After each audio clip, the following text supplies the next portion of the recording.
Welcome everyone to the first panel on Sunday for the Something Wicked Film Festival 2021.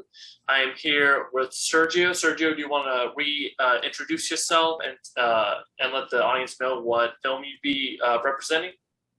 Yeah, absolutely. Of course. Thanks so much. I'm Sergio. My short film, Do You See It, was official selection this year for Something Wicked. And it's basically it's a short sort of comedic horror short about a pair of ghost hunting YouTubers that investigate a haunted house, whereupon only one of them can see the demon inside and the other one cannot. Nice.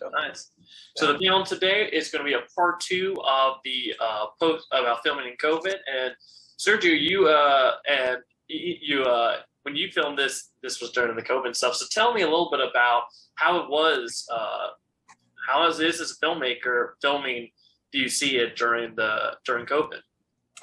Yeah, well, it's it's one of those things where you're just sort of like, do I film anything? Do I not? Like, what's the protocol here, right? I mean, do I wait this thing out? And the answer obviously was no. Don't wait it out. Just do something. Because that's kind of how we were feeling. I was feeling that way inside my house. I think a lot of filmmakers were feeling the same way, right? We were just sort of like, all right, so we're at home, and what do we do? Twiddle our thumbs? No, we got to do something, right? So I think the next step was, okay, well, we know what we can't do. What we can't do is we can't involve a lot of people. We can't, we can go outside, but we can't, engage in certain activities with actors and that sort of thing. So you just crossed everything off the list that you couldn't do, and then you were left with, well, what can I do?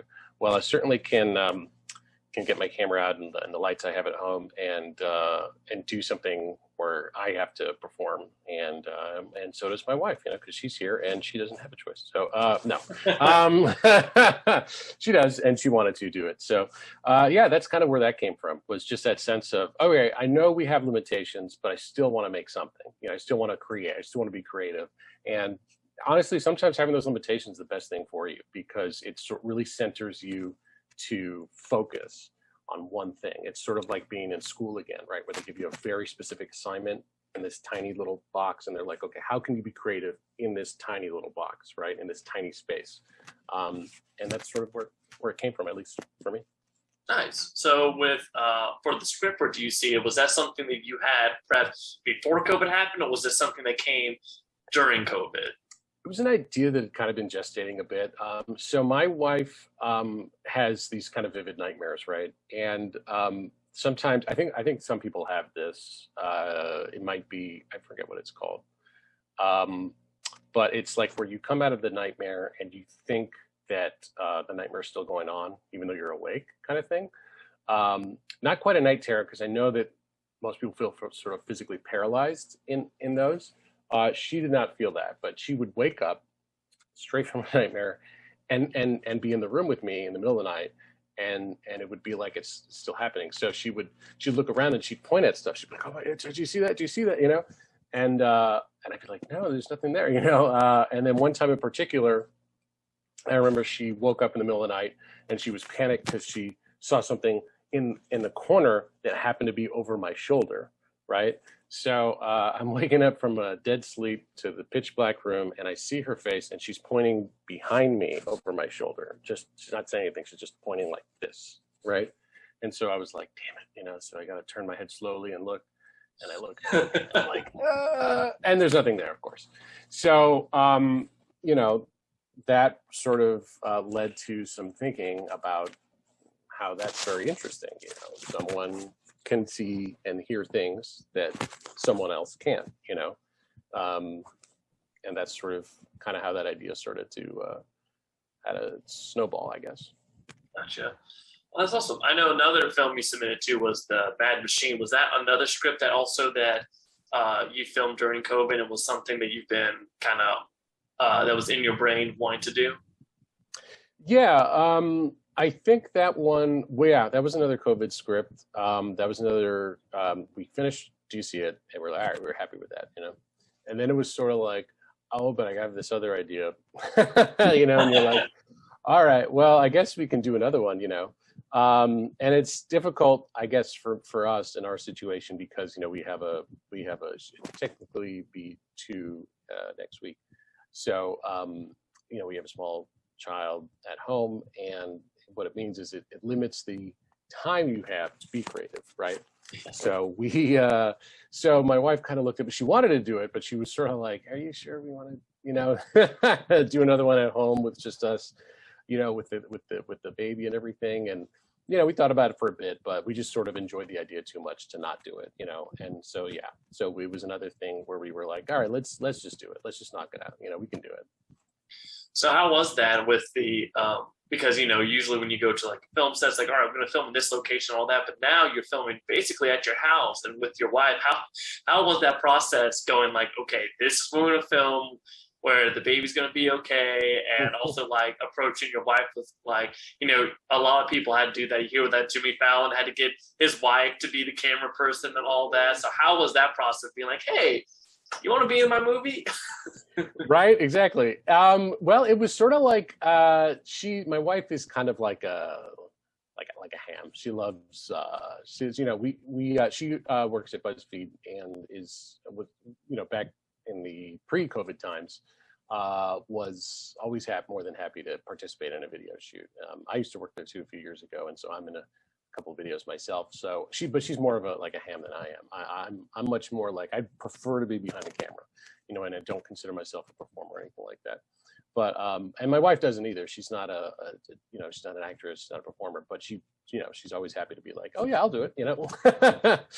She just likes it. So so that part wasn't tough. The part that was tough was sort of like, realistically, we had about 90 minutes we shot it all at night. We had about 90 minutes per night to shoot it because of the sleep cycle of my daughter and and when we had to go to sleep and stuff like that. So that was tricky. You really have to maximize that 90-minute window, right?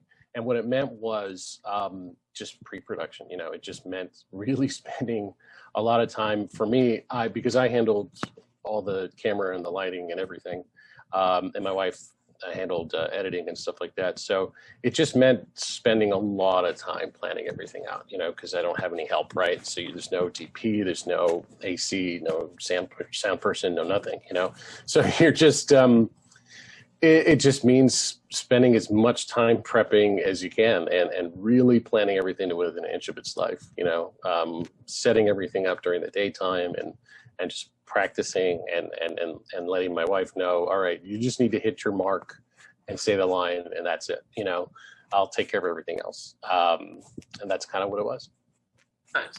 So how was that from going for, well, I'm usually behind the camera, to now being, okay, now I'm doing this and this and this and this, like doing a lot more than you usually, and same thing with your wife having to do a lot more too, when before being used to like having like, oh, well, that guy would do it. Oh, well, that guy would do it. Not having to think about it too much.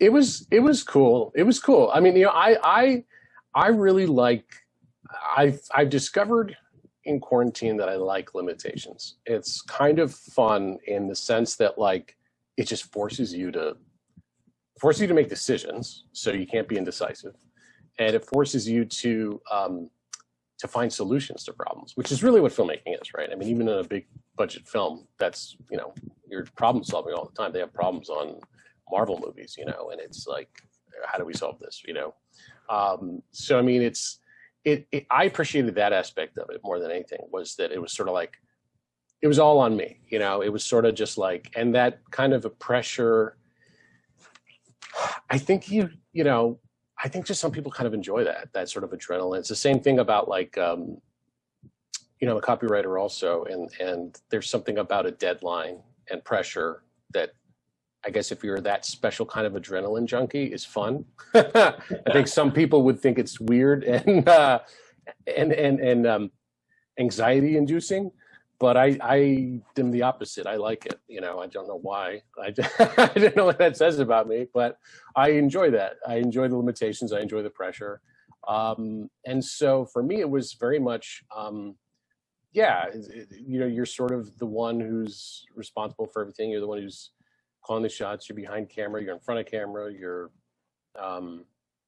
you're doing all those things that normally you'd have a team of people, even a small one, to do, but you're doing it all. And I don't know, that kind of pressure is kind of fun, because I think also part of it is nobody expects you to be able to do it. Nobody expects you to be able to pull it off. It's sort of like, when one of these, great, musicians or something does like a studio album all by themselves, like I think when Prince did 1999, I think he did it all by himself. Played all the instruments and wrote it and performed everything. Not that I'm comparing myself to Prince. I'm absolutely not. Let's get that straight for the record. But I think there is that sort of, McCartney's done the same thing. I think quite a few of his solo albums in the early 70s were just him, and I think there's that thing where sometimes creative people use that to their advantage, that feeling that nobody thinks you could be able to do it, right? Because you're supposed to have this, you're supposed to have that, right? That's what people always tell you. You need a script supervisor, and you need this, and you need that. And sometimes, if you listen to people, they could talk you out of doing stuff. They can talk you out of trying. But I think the key is being kind of mad enough to not listen to reason and say, all right, I'm not disputing the fact that I need all those things. 100% I do. But I'm going to do it anyway because I'm insane. I don't know, whatever the reason is. And then you get stuff done. So now that you've done some films now, or basically done it by yourself, how do you feel perspective wise? You feel now going into your next shoot when we go back to normal and we have more, you're working with film crew, you're working with the editor and stuff. Has that, now doing it by yourself, has that given you more appreciation for working with someone else? More oh, well, now that I've done it, I know it. How's that affect your mindset as a filmmaker? I think any creative person is constantly evolving. That's what kind of art is. Art should always evolve. I think that art starts to get boring if you do the same thing. If you think about any of your favorite artists, whether they're musicians or filmmakers or whatever, as much as you think you want the same great thing they just did, you really don't, and I think that's kind of historically what happens, right? They make one thing and you love it and you just want them to do that again. Oh, can you do that one thing again? Just do it exactly the way you just did it. And sometimes when they do that and they give it to you, you don't like it as much. You're like, I thought I would have liked it because I loved the last one, but this is exactly the same. It turns out I don't really like that. I want you to try something different, And so I think for me, my process is still evolving. Short I did a few years ago, Murder Ballad. I had a huge team, a big production crew for that. And I felt as though, this is where I'm comfortable. I'm comfortable with a big crew. I like a big crew. Now, having done the sort of one-man band thing, you get comfortable with that. You evolve and you're like, I kind of like this, So I think what it did was it planted the seed in my head that you can question everything. You don't have to do things a certain way because people want you to do them a certain way, or they think you need that or whatever. I think what it's going to do is it's going to help me make more informed decisions going forward, having done most people's jobs, and also kind of give me options. If I want to do something small scale, I can do that. If I want to do something with just a couple of people, I know that we can do it, and I could even talk them into it. I could be like, hey, I've done it. It's okay. We can do it, and even if we fail, so what? Most of the time you fail anyway. You know what I mean? Everybody fails, but you don't succeed if you don't, and certainly shouldn't let fear stop you. So I think what it does is I think it broadens the creative palette, I guess, that I'm going to work on. And yeah, I'll venture. I'll split my time between both. Maybe I'll do another production that has a lot of people on it, and then maybe I'll just do one for me. Where I do most of it myself again. So. Okay. And as things are, the whole COVID situation has evolved a lot. Now we're at the point where vaccines are around and stuff. So how has that, now that vaccines are around and all that's evolving, how does that affect you as a filmmaker now that's okay, now it is safe to get people together, but the Delta's out right now, so it's getting a little more crazier. How does all of that affect you as a filmmaker going into your next project? Well, I think for me, I certainly don't want to speak for like every filmmaker, but I think I'm in a probably a slightly different position than some because I have a small child at home and the vaccines are not approved yet for you know, babies or toddlers or anything like that. So that's something that I have to keep in mind is that even though I'm vaccinated, you know, people who are vaccinated, unfortunately, largely in part due to the Delta variant, can, you know, still pass it on to other people, even if we don't get sick ourselves, or even if the window is very short for us to have it. So for me, I guess it's a special category where I still have to be a little bit more careful than the average person, I think.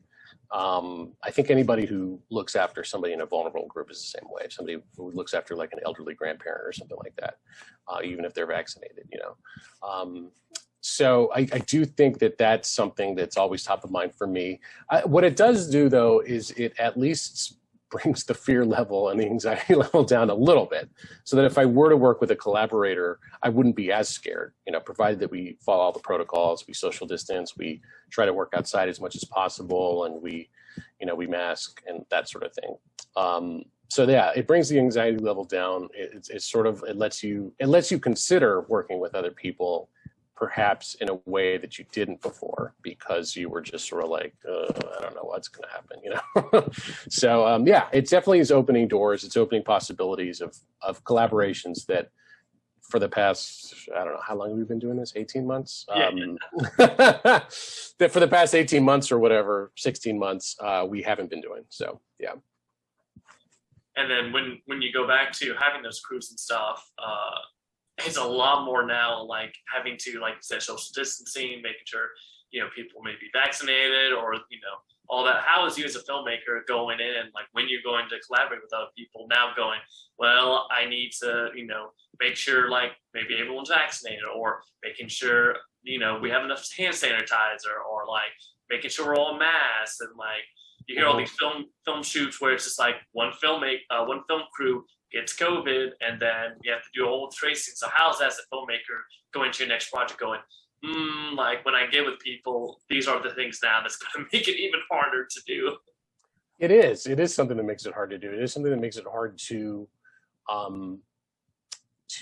work with some people. I think what you have to do is, I mean, obviously their records, everybody has like a vaccination card. So if you want to, it's really down to how far you want to take it. If you want people to, you know, have the proof of the vaccination for you, that's great. I think that it's one of those things where you can certainly, it's the kind of thing where you want to work with people who, you know, are still observing some sense of protocol. You know, I think that what happened this summer, right before the Delta spike, was, I think some people probably got the misconception that it was over. They got, you know, like I think most of us were still like, okay, yeah, it's not over yet. But there was a pretty sizable segment of the population that interpreted what was coming down from the CDC and everything as, oh, it's over now. We can live our lives again like it's 2019. And it's not over, unfortunately. Yeah, we wish it were, but it's not. And you can't really do that again yet. I mean, we're inching closer, and we absolutely will live like that someday soon, but we're just not there yet. So I think what you have to do is you have to use your judgment, aside from the, you know, the vaccination proof and stuff like that. You know, you have to use your judgment as to who you know, and are they living like it's 2021, or are they living like it's 2019?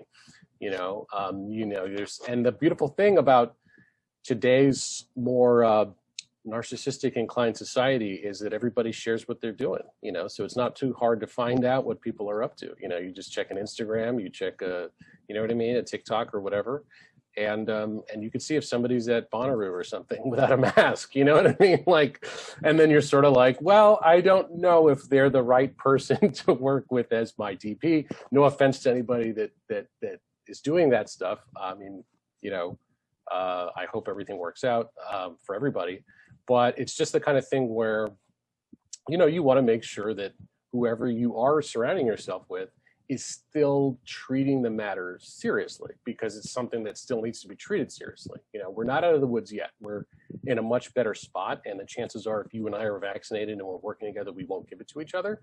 But we can't eliminate that possibility, unfortunately. So yeah, you just have to.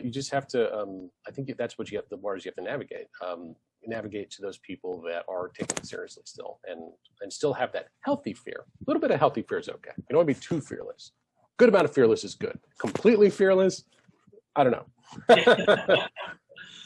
So for now, for future projects, where are you at? Where are you still going to right now tiptoe into doing the one-man crew still, or are you considering doing smaller crew, or where are you at as a filmmaker, especially with this Delta spike, on how you feel like for future projects?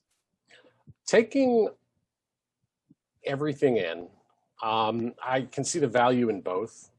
As of this point, I haven't fully made up my mind, but if I had to pick at this moment, I'd probably be more inclined to do the one-man band thing again, because I know that I could do it, and I don't have any doubts in the ability to pull off what I would want to pull off, and I think that's a big indicator. I think that's probably should be a huge indicator for people is, can you achieve what you want to achieve, right? Like you have the idea, you look at the script and you're like, okay, can I really do this by myself?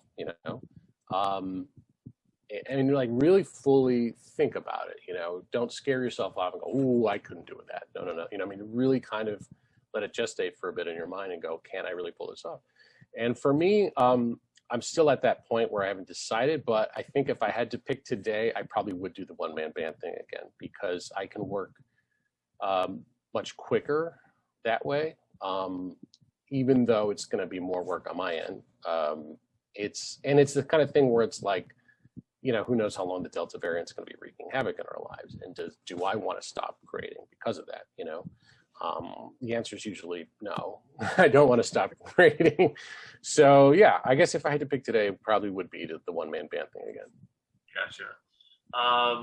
Lasting question. How do you feel, in a year or two when this is all over, how do you feel COVID's going to affect filmmaking long term? Do you think things are like we're seeing right now with movie theaters and this streaming wars and all of that, and that's been a whole topic. How do you feel COVID will affect filmmaking long term? I think streaming is going to just get bigger and bigger. I think probably long-term movie theaters may just become a novelty item. They'll always exist, I think, in the same way that Broadway exists, right? But I think they'll probably be closer to like what Netflix is doing right now. They purchased the Egyptian Theater in Hollywood, and they're doing a combination of new films plus retrospectives, and I think most cities are going to have theaters like that, sort of like an Alamo Drafthouse kind of thing, even though I think they ran into trouble recently, but that's not going to last. People like that institution far too much. But I think that's what the future of going to the movies is going to be like, is kind of like that. It's going to be like an event, it's like going to the opera almost, like, hey, want to mix it up today and actually go to the movies. But I think streaming is just going to dominate completely. And, you can tell by, sort of the youth movement is towards streaming anyways, and away from going to the cinema and that sort of thing. So it'll always exist, but I think streaming is going to take over. And I think what that means for filmmakers is, I think it means that we can work faster. I think it means that we can do more, because I think a lot of the times people are thinking, oh,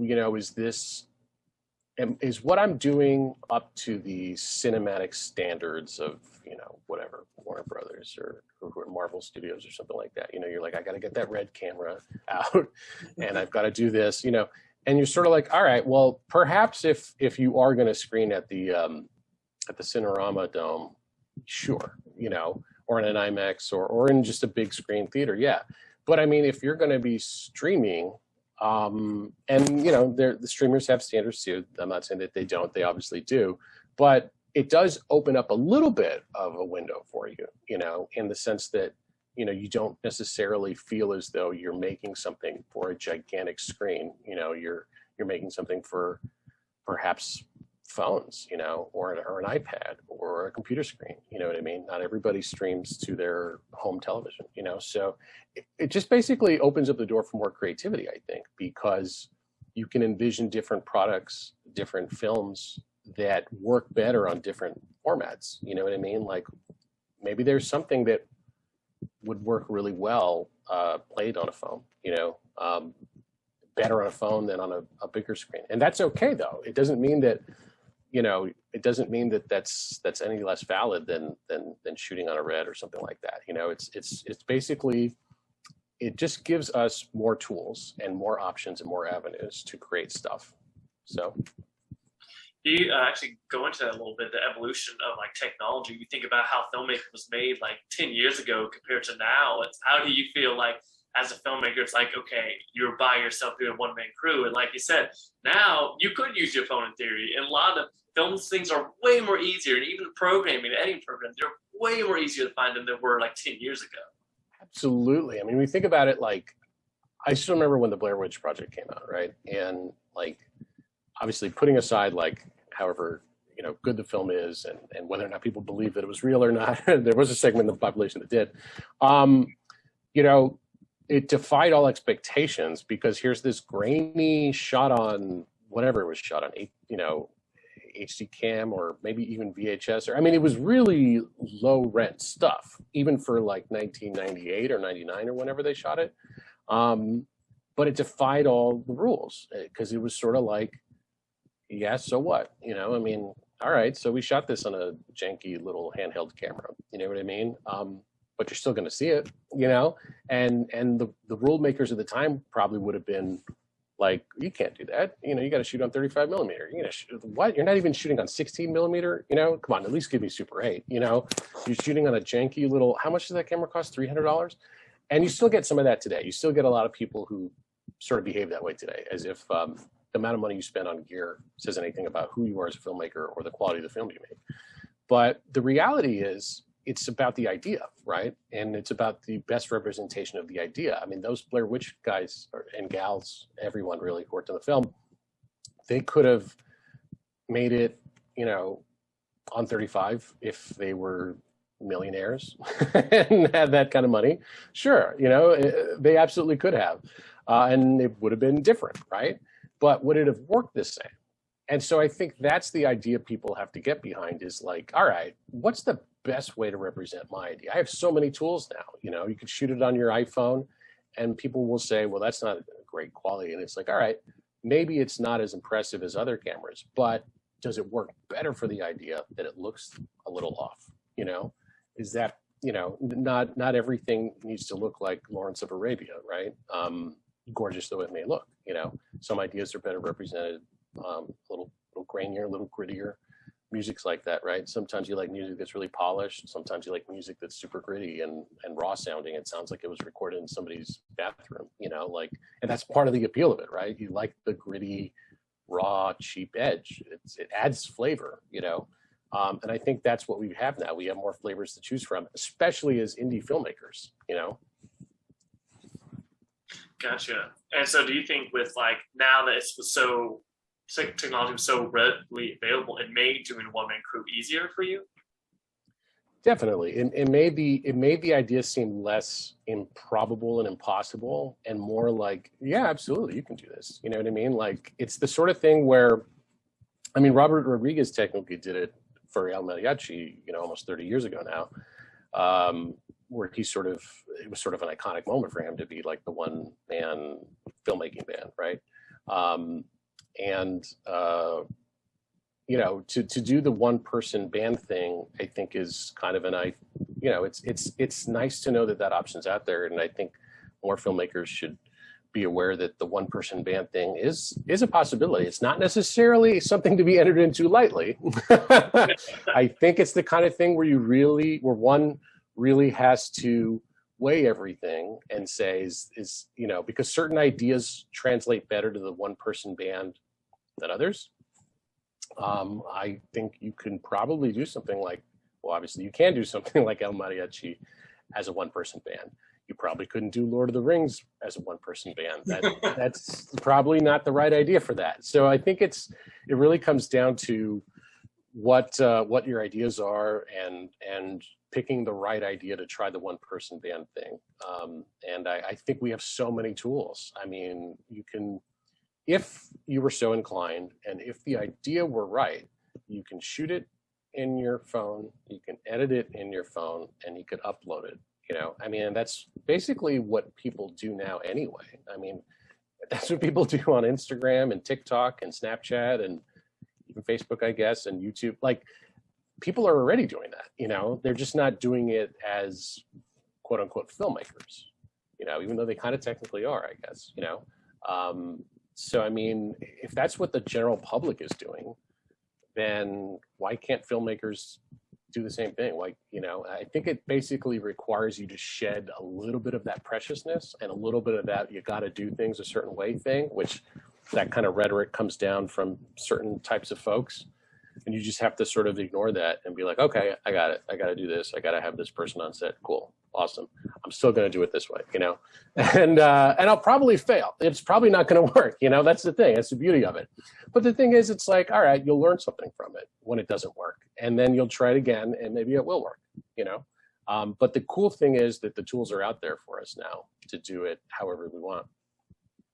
Awesome. Well, I'm going to end this panel with one last question. So what would you give, how would you recommend any other filmmaker watching this who is, uncertain with the COVID times and want to do a one-man band situation? What advice would you give to them, a young filmmaker? I would say that anybody out there that wants to try the one-person band thing should just, probably go for it. You've had absolutely nothing to lose. If it's in your heart, you should try it. My advice would be to put the time in, because you get out of something what you put in, right? Sound more and more like a dad all the time, but but it's true. That sort of dad, mom, parent life advice is very true. You get out of something what you put into it. So if you do the one-person band thing, which I would encourage anybody to do, which for the record everybody is doing, because TikTok just also met with Facebook to be the other social media app that's been downloaded 3 billion times.